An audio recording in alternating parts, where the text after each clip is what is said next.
মুহররম এবং আমাদের করণীয় কি। আমরা মুহররম মাসে অতিবাহিত করছি। তো মুহররম মাসের কিছু আমল আছে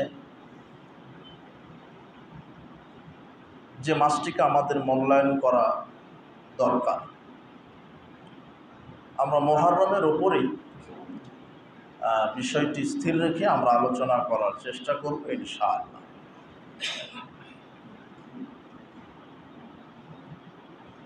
মুহররম মাস আরবি মাসের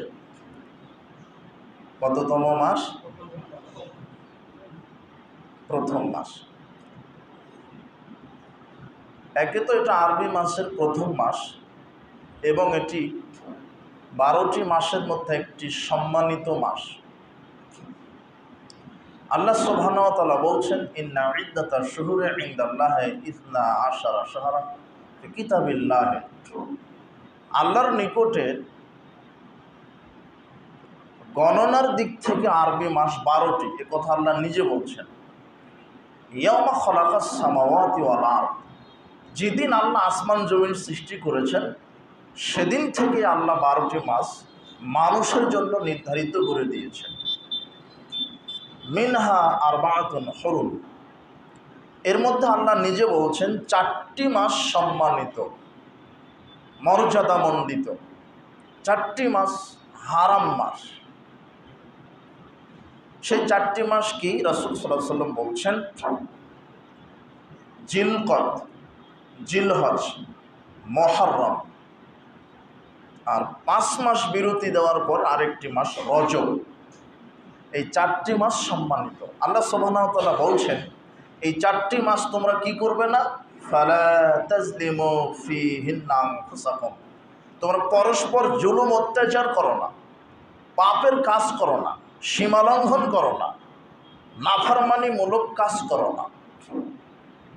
তাহলে 4টি মাস হারাম, জিলকদ, জিলহজ, মুহররম, রজব। তো মুহররম একটি হারাম মাস।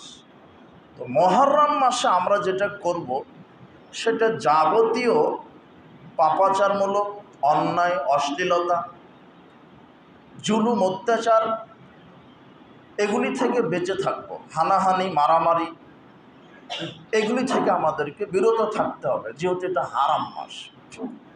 তো তাহলে কথা এরকম হলো নাকি যে 4টি মাস এগুলি থেকে বিরত থাকবো আর বাকি 8টি মাস এগুলি পাপ করব, এরকম বুঝলেন নাকি?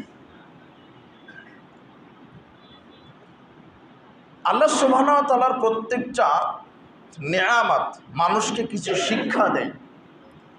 আল্লাহ এই 12টি মাসের মধ্যে 4টি মাস হারাম ঘোষণা করে বোঝাতে চাচ্ছেন যে 4টি মাসে যেমন জুলুম, অত্যাচার, পাপাচার কাজ করা তোমাদের জন্য অনুচিত, ঠিক এই 4টি মাস তোমাদেরকে শিক্ষা দিবে যে আগামী 8টি মাসও তোমরা এইভাবে পাপাচারমূলক কাজ থেকে যেন বিরত থাকতে পারো। এই জন্য আমি আল্লাহ এই বিধানটা তোমাদের জন্য দিয়ে দিয়েছি। এটা শিক্ষা দিচ্ছে। রজব মাস না, এই মাসে আমরা জুলুম অত্যাচার করতে পারি না।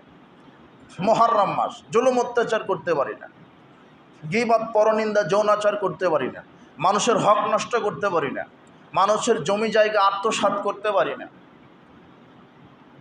মানুষকে হেয় তুচ্ছ প্রতিপন্ন মনে করতে পারি না, মানুষের কাছে প্রভাব বিস্তার করতে পারি না, পরস্পর হানাহানি, মারামারি, রক্তপাত ঘটাতে পারি না। শুধু কি 4 মাস? এই 4 মাস বলছেন, তবে আল্লাহ শিক্ষা দিচ্ছেন আমাদেরকে 4 মাস যেমন হারাম, সামনে পিছনের আরো 8 মাস, টোটালি 12 মাস তোমাদের জন্য পাপ কাজ করা কি জায়েজ, কি হারাম। ফালা তাজলিমু ফীহিন্না আনফুসাকুম, এই মাসগুলিতে তোমরা জুলুম অত্যাচার করতে পারবে না। আর সবচাইতে বড় জুলুম কি? শিরক। সবচাইতে বড় জুলুম কি? শিরক। ইন্না শিরকা লাযুলমুন আযীম। আল্লাহর নাফরমানিমূলক কাজ হয়, আল্লাহর তাওহীদকে নষ্ট করা হয়, এরকম কাজ কোনোদিন করবেন না।